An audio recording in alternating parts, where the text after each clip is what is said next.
அம்மன் அருள் TV நண்பர்கள் அனைவருக்கும் எனது பணிவான வணக்கங்கள்.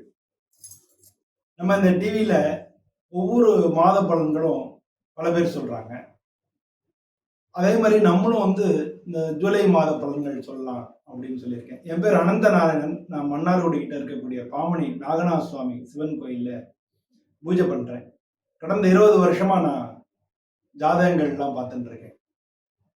அதுபடி இந்த ஜூலை மாதம் ஏன் மாத பலன்கள் அப்படின்னோம்னா ஒவ்வொரு மாதமும் மற்ற கிரகங்கள், அதாவது வருஷ கிரகங்கள்னு சொல்லி ராகுகேது, சனி பெயர்ச்சி, ராகுகேது பெயர்ச்சி, குரு பெயர்ச்சி இதெல்லாம் நீங்க பலன்கள் பாக்குறீங்க. ஆனா ஒவ்வொரு மாதமும் மற்ற கிரகங்கள், செவ்வாய் இருக்கு, சுக்கிரன் இருக்கு, சூரிய சந்திரன்கள் இருக்கு, இதனுடைய மாற்றங்கள் சின்ன சின்ன விஷயங்கள்ல பாதிக்கிறது. அது எப்படி பாதிக்கிறது அப்படிங்கிறத பாக்குறது தான் இந்த பதிவுடைய நோக்கம். ஒவ்வொரு ராசிக்கும் தனித்தனியா நம்ம சொல்ல போறோம். வாங்க நம்ம இந்த வீடியோல போய் பார்க்கலாம். அன்புள்ளம் கொண்ட சிம்மராசி அன்பர்களே, சிம்மராசின்றது காலபுருஷ தத்துவத்துல 5வது வீடா இருக்கு. இந்த ராசிக்கு அதிபதி சூரியன். இந்த ராசியில இருக்கக்கூடிய நட்சத்திரங்கள் அப்படின்னு பார்த்தோம்னா மக நட்சத்திரம், பூர நட்சத்திரம், உத்திரம், 1ஆம் பாதம், இதெல்லாம் இந்த ராசியில இருக்கு. பொதுவாக சிம்ம ராசிக்காரங்களுக்கு நல்ல பர்சனாலிட்டி இருக்கும். பர்சனாலிட்டினா அழகு இல்லை, ஆளுமை. ஒரு விஷயத்த நம்ம திறம்பட செய்யக்கூடிய ஒரு ஆளுமை, மற்றவங்களை மெயின்டைன் பண்ணக்கூடிய ஒரு ஆளுமை, இது உள்ளதுதான் இந்த சிம்மராசிக்காரங்க. இந்த சிம்மராசிக்காரங்க பொதுவாக வாழ்க்கையில முதல் பாதி கஷ்டப்படுறாங்க. முதல் 25 வருஷம் 30 வருஷம் கஷ்டப்படுறாங்க. ஆனா பின்பாதி நல்லா இருக்கு. சிம்மராசிக்காரங்க ரொம்ப கஷ்டப்படுறவங்க நான் பார்த்தே இல்லை. அதே மாதிரி அவங்க ஒரு காலகட்டத்தில் கஷ்டப்பட்டாலும் ஏதானும் ஒரு விஷயத்துல கிளிக் ஆகி அவங்க முன்னுக்கு தான் நான் நிறைய பேரை பார்த்துருக்கேன். ஸோ அதனால சிம்மராசிக்காரங்க மனசை திடமா வச்சுக்கிட்டு வாழ்க்கையில் அவங்களுக்கு எப்போவுமே தன்னம்பிக்கையும் முயற்சியும் உழைப்பும் அவங்கள்ட்ட இருக்கும். அதனால் எதையுமே படப்படன்னு செய்யக்கூடியவங்க. இவங்க பதட்டப்படாமல் நிதானமாக மட்டும் செஞ்சாங்கன்னா எல்லா காரியங்களையும் வெற்றி கிடைக்கும். இந்த மாதத்தை பொறுத்தளவில் உங்களுக்கு அஷ்டமத்து சனி நடக்கிறது. அந்த அஷ்டமத்து சனி வக்ரமாகிறார். ஜூலை மாதம் 13ஆம் தேதி வக்ரம் அடைகிறார். ஸோ அது மட்டும் இல்லாமல் உங்களுடைய ராசி அதிபதி சூரியன், அவர் உங்களுக்கு லாபஸ்தானத்தில் இருக்கார். அவர் விரயஸ்தானம் 12ஆம் இடத்துக்கு வருகிறார். அதே மாதிரி உங்களுக்கு 12ஆம் வீட்டில் ஏற்கனவே இருக்கக்கூடிய புதன் இந்த மாதம் 18ஆம் தேதி வக்ரமாகிறார். அதே மாதிரி உங்க ராசியிலேயே இப்ப கேது இருக்கு, அவர் கூட செவ்வாயும் இருக்காங்க.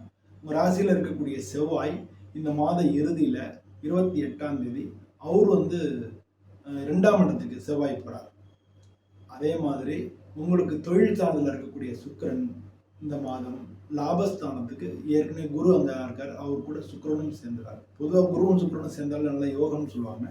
அந்த மாதிரி யோகமான காலங்கள் வரப்போகுது. ஸோ இந்த மாதத்தை பொறுத்தவரை இந்த மாதிரி கிரக சூழ்நிலைகள் சிம்மராசி அன்பர்களுக்கு எப்படி பண்ணுறது அப்படின்னு நம்ம பார்க்க போகிறோம். இந்த மாதத்தை முதல் பாதியில் உங்களுக்கு அஷ்டமத்து சனி நடக்கிறதுனால வேலை ஒர்க்கு லோடு அதிகமாக இருக்கும். நீங்கள் எவ்வளோ ஒர்க் பண்ணாலும் அதனுடைய அங்கீகாரம் கிடைக்காம இருக்கும். நீங்கள் ஒர்க் பண்ணுறதுக்கு உண்டான பாராட்டுகளோ, நம்ம ஒர்க் பண்ணோமே, இவ்வளோ ஒர்க் பண்ணுறோமே அப்படின்னு நீங்கள் நினைப்பீங்க. எவ்வளோ வேலை பார்த்தாலும் அதுக்கு உண்டான அங்கீகாரம் இந்த மாதத்து முன்பகுதியில் கிடைக்காது. ஆனால் பின்பகுதியில் சனிபகவான் வக்ரமாகிறது இருக்கு இல்லையா, அதனால உங்களுக்கு நல்லா உங்களுக்கு உங்களுடைய ஒர்க்குக்கு உண்டான பலன் கிடைக்கும். உங்களுக்கு தொழில் ஸ்தானத்தில் ஆல்ரெடி சுக்கிரன் அந்த ஸ்தானாதிபதி அங்கே இருக்கிறதுனால தொழில் ரீதியாக உங்களுக்கு எல்லாமே நல்லா தான் இருக்கும். தொழில் ரீதியாக நீங்கள் வேலை பார்க்குறதே டைம் போகிறதே தெரியாது, அந்த மாதிரி வேலை பார்க்கலாம். ஆனால் அவர் லாபஸ்தானத்துக்கு வர்றதுனால நீங்கள் வேலை பார்க்கறது உண்டான முன்னேற்றங்கள், உங்கள் தொழிலில் இருக்கக்கூடிய முன்னேற்றங்கள் இந்த மாத பின்பகுதியில் கிடைக்கும். முன்பகுதியில் உங்களுக்கு கொஞ்சம் ஒர்க்கு லோடு அதிகமாக இருக்கும், பிரச்சனைகளாக இருக்கும்.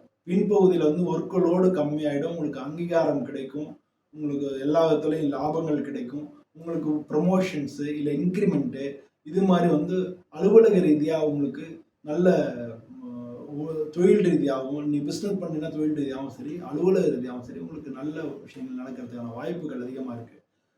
அதே மாதிரி இந்த தொழில் பண்ணீங்கன்னா உங்களுக்கு புதிய ஒப்பந்தங்கள், லாபகரமான ஒப்பந்தங்கள் உங்களுக்கு கையெழுத்தாகும். நல்லா அக்ரிமெண்ட் போடுறது இதெல்லாம் இந்த மாதத்தில் லாபகரமாக உங்களுக்கு இருக்கும்.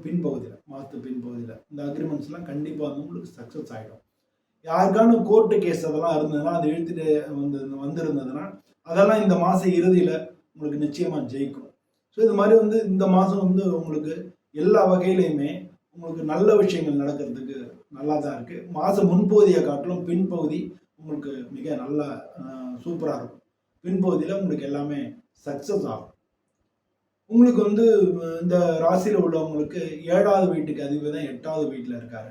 அவர் வக்ரமாக இருக்கனால குடும்ப ரீதியான பிரச்சனைகள், குடும்ப ரீதியான குழப்பங்கள் இதெல்லாம் வந்து மாதத்தோட பின்பகுதியில் உங்களுக்கு சரியாகும். அதே மாதிரி இந்த மாதத்தோட பின்பகுதியில் உங்களுக்கு இந்த யாரான திருமணத்துக்கு பார்த்துக்கிட்டு இருந்தால் அது கூட அமையறதுக்கான வாய்ப்புகள் மிக அதிகமாக இருக்குது. ஏன்னா 7வது வீட்டு அதிபதி சனி பகவான் அவர் 8ல் மறைஞ்சிருக்காரு. அவர் வந்து வக்ரம் அடைகிறதுனால பலம் குறைஞ்சிருது. ஸோ அப்போ வந்து உங்களுக்கு திருமணத்துக்கு உண்டான வாய்ப்புகளும் அது கிடைக்கிறதுக்கு அதிகமாக இருக்குது. உங்களோட உடல்நிலையை பொறுத்தளவு இந்த மாதம் நல்லா உற்சாகமாக இருக்கும். உடல்நிலையில் ஒன்றும் பெரிய கோளாறுகள் வராது. ஆனாலும் வந்து சூடு சம்மந்தப்பட்ட பிரச்சனைகளும், வயிறு கோளாறுகள், ஜெரிமான பிரச்சனைகள், ஸ்கின் அலர்ஜிஸு இதெல்லாம் உங்களுக்கு வரலாம். நீங்கள் அப்பப்போ உங்களுக்கு வரக்கூடிய அந்த மாதிரி பிரச்சனைகளை டாக்டர்கிட்ட காமிச்சு சரி பண்ணிக்கிறது உங்களுக்கு மிக மிக நல்லது.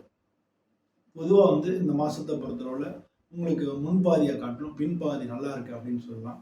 உங்கள் ராசிக்கு அதிபதி சூரியன் அப்படின்றதுனால நீங்கள் சிவபெருமானை தொடர்ந்து வணங்குறது நல்லது. திங்கக்கிழமை சிவபெருமானை வணங்குறது உங்களுக்கு நல்லது. சோமவார விரதம்னு சொல்லுவாங்க. அப்படி இல்லாட்டினா கூட நீங்கள் ஒரு பிரதோஷம் கூட விடாமல் நீங்கள் பிரதோஷத்தன்னைக்கு நீங்கள் சிவபெருமானை வணங்கினீங்கனாலே உங்களுக்கு வாழ்க்கையில் எல்லா விஷயத்துலேயும் முன்னேற்றம் இதெல்லாம் வந்து தரத்துக்கு சிவபெருமான் அங்கே ரெடியாக இருக்கார். நீங்கள் தான் போய் வணங்கணும். நீங்கள் போய் வணங்கினீங்கன்னா நிச்சயமாக உங்களுக்கு எல்லா விஷயத்துலையும் வெற்றி தான் கிடைக்கும். இந்த மாதம் முன்பகுதியை காட்டிலும் பின்பகுதி உங்களுக்கு நல்லா இருக்கு அப்படின்னு சொல்லிக்கிறேன். உங்களுக்கு இந்த மாதம் எல்லா விதத்துலையும் வெற்றி கிடைக்கும்னு சொன்னாங்க. நண்பர்களே, இந்த பதிவில் வந்து நம்ம சொல்றக்கூடிய விஷயங்கள் எல்லாமே ஒவ்வொரு ராசிக்கும் பொதுவான விஷயங்கள். உங்களுடைய ஜாதகத்தில் தசா புத்திகளை பொறுத்து இது மாற்றமாகலாம். ஏன்னா வந்து இப்போ சின்ன பையன் இருப்பான், ஒரு ராசியிலேயே வந்து சின்ன பையன் இருப்பாங்க, நடுத்தர வயசுல இருப்பாங்க, வயசானவங்க இருப்பாங்க. ஒவ்வொருத்தருக்கும் ஒவ்வொரு தசா புத்திகள் நடக்கும். ஸோ அந்த தசா புத்திகளுக்கு தகுந்த மாதிரியும் இந்த கோச்சார பலன்கள்னு சொல்லக்கூடிய இந்த மாத பலன்களையும் வச்சுக்கும் பொழுது உங்களுக்கு கரெக்டாக வரும். இப்போ நம்ம உதாரணத்துக்கு ஒருத்தர் டிரான்ஸ்ஃபர் ஆகிறாருன்னு சொன்னோம்னா ஒரு சின்ன பையன் ஸ்கூல் மாறலாம், இல்லை ஸ்கூலில் போய் இன்னும் சின்ன குழந்தை ஸ்கூலில் சேர்க்கலாம், இல்லை கிளாஸில் ஏதாச்சும் மாற்றங்கள் வரலாம். நடுத்தர வயசில் உள்ளவங்களுக்கு வந்து வேலை மாற்றங்கள், உத்தியோக மாற்றங்கள், இடமாற்றங்கள் ஏற்படலாம். படிச்சுட்டு இருக்கிறவங்களுக்கு வேலை கிடைக்கலாம். ஸோ இந்த மாதிரி சின்ன சின்ன மாற்றங்கள் வந்து அவங்களுடைய ஜாதகத்துக்கு தகுந்த மாதிரி மாறும். ஸோ அதை நீங்கள் உங்களுடைய பக்கத்தில் வந்து உங்களுக்கு குடும்ப ஜோதிடரோ இல்லை தெரிஞ்ச ஜோதிடரோ இருந்தால் அவங்கள்ட்ட கொண்டு போய் கொடுத்து நீங்கள் பார்த்துங்க. அப்படி யாரும் இல்லாத பட்சத்தில் இந்த கீழேயே வந்து என்னுடைய நம்பர் இருக்கும். என்னுடைய நம்பருக்கு நீங்கள் தொடர்பு கொள்ளலாம். நம்ம உங்களுடைய ஜாதகத்தை அலசி உங்களுக்கு என்ன கேள்விகளோ அதை பார்க்கலாம். எப்போ பார்த்தாலும் நம்ம ஜாதகத்தை எடுத்துகிட்டு போகணும்னு அவசியம் இல்லை. முக்கியமான காரியங்கள், அதாவது படிப்பு, வேலை, கல்யாணம், குழந்தை பிறப்பு, இந்த மாதிரி ஒரு வீடு கட்டுறது, ஒரு வண்டி வாங்குறது, இந்த மாதிரி முக்கியமான விஷயங்களுக்கு வந்து நீங்கள் ஜாதகம் பார்த்துக்கிறது நல்லது. எல்லோருக்கும் எல்லா விதமான விஷயங்களும் கிடைச்சி வாழ்க்கையில் நல்லா இருக்கணும் அப்படிங்கிறது நானும் சுவாமியை பிரார்த்தனை பண்ணிக்கிறேன். நன்றி, வணக்கம்.